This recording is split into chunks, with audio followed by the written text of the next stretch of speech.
Spurs fans, it's been a pretty good offseason. Dylan Harper, Carter Bryant, Luke Cornett. More work needs to be done because our shooting still kind of sucks.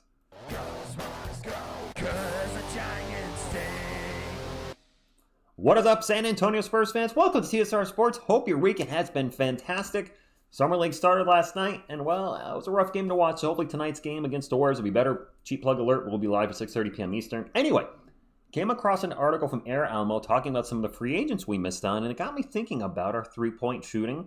So I'm going to get into that article, and then I have a ton of questions at the end. So let's get into it. Ba-dum-ba-bum. Following a few days of free agency mayhem, the signings have died down, and the major free agents have found their new homes. Several teams made franchise-altering moves.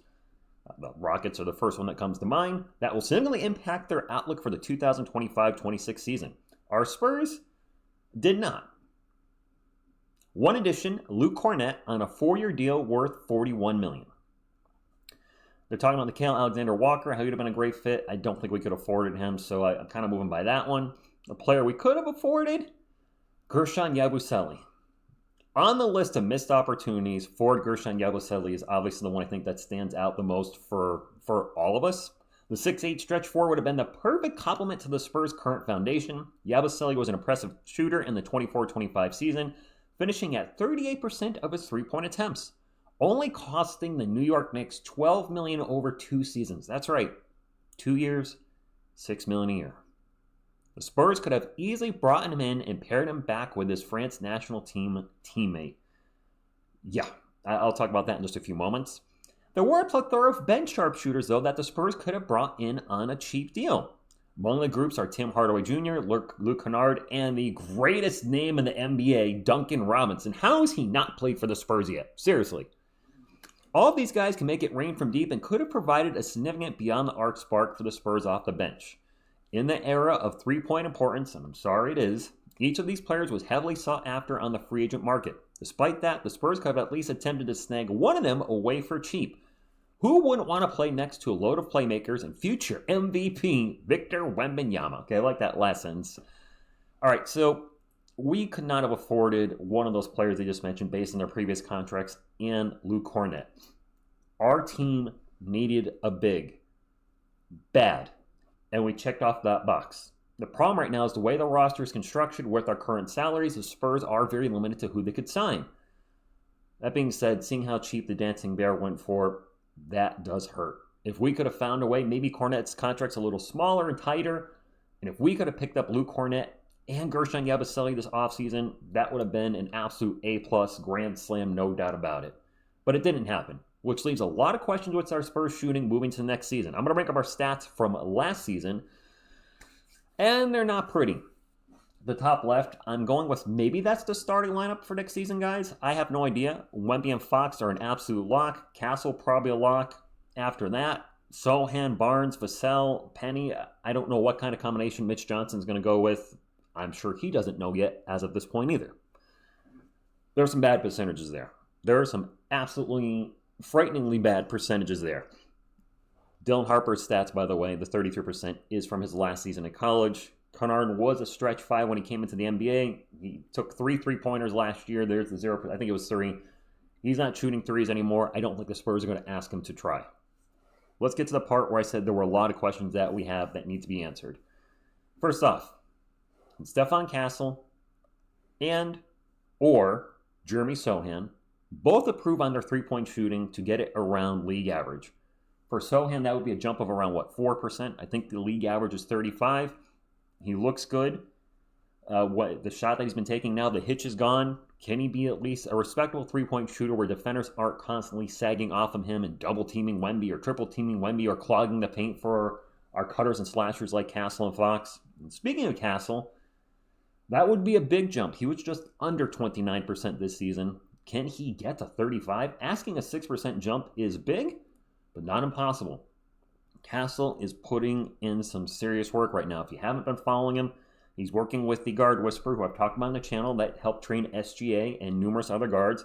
He's also been playing in the summer league. Not the games, but he's been working out with the team and apparently going full on 100%.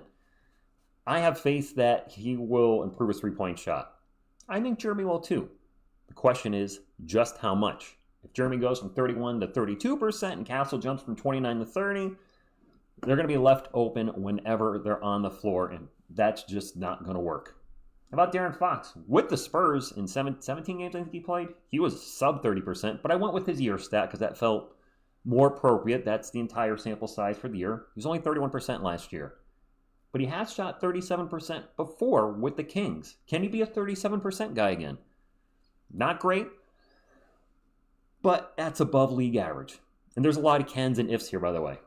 Devin Vassell, 37%, respectable. However, I don't think that's playing up to his contract. You're getting paid $27 million next season. We need you to be a 40% plus guy. We've seen you do it. You've been very consistent. You've had injuries, but I know you have it in you. If we want the best out of this team, he needs to be that 40% guy. Speaking of 40%, right below Devin Vassell, Keldon Johnson. I was looking at Keldon's stats, and I forgot, in his third season, Keldon shot just right around 40%. I think it was like .398, just a hair under 40%. And that was not on a limited sample size in his third season. That was over 5 3-pointers a game. Can he recover his 3-point shot? Because it was gone last season, which I think definitely hurt the team. Can he get back to that? Or close to it? Can he get it 37 or 38%? We know he has it in him. If he can do that, that's going to help significantly off the bench. And then we have a rookie, Carter Bryant. Could he develop way ahead of schedule? And guys, let's stop with the he sucks, he's a bust already. It was one game last night. Jeez. We saw the same thing with Wemby 2 years ago. Give him a chance. Yes, the game was ugly last night. It was tough to watch on both sides. The offenses looked terrible. The refs were whistling everything.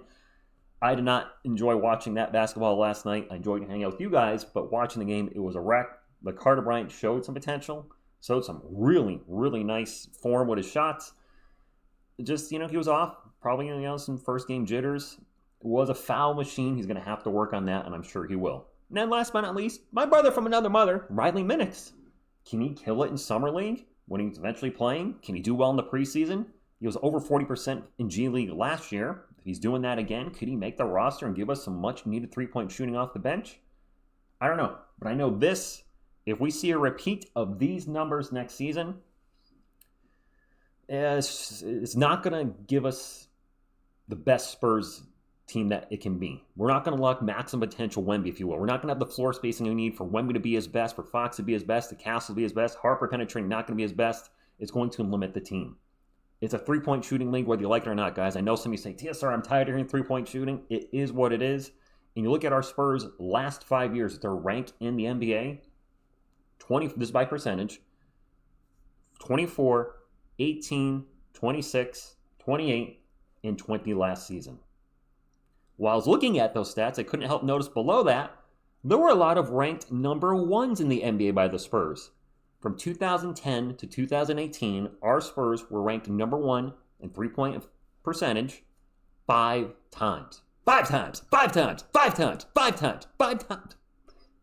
We had snipers on the team. And right now, we don't really have any snipers. We got security guards. We need snipers. This team's going to reach its maximum potential because there's a lot of good players here that I think do. I still say we still have a lot of potential that's been untapped, but it hasn't come together yet because the team, the last few years, or really since the channel's inception, has been so damn inconsistent night in, night out, where you see a guy go 5 for 7 from 3 one night and 0 for 8 the next night, and just lather, rinse, repeat that pattern for the rest of the season.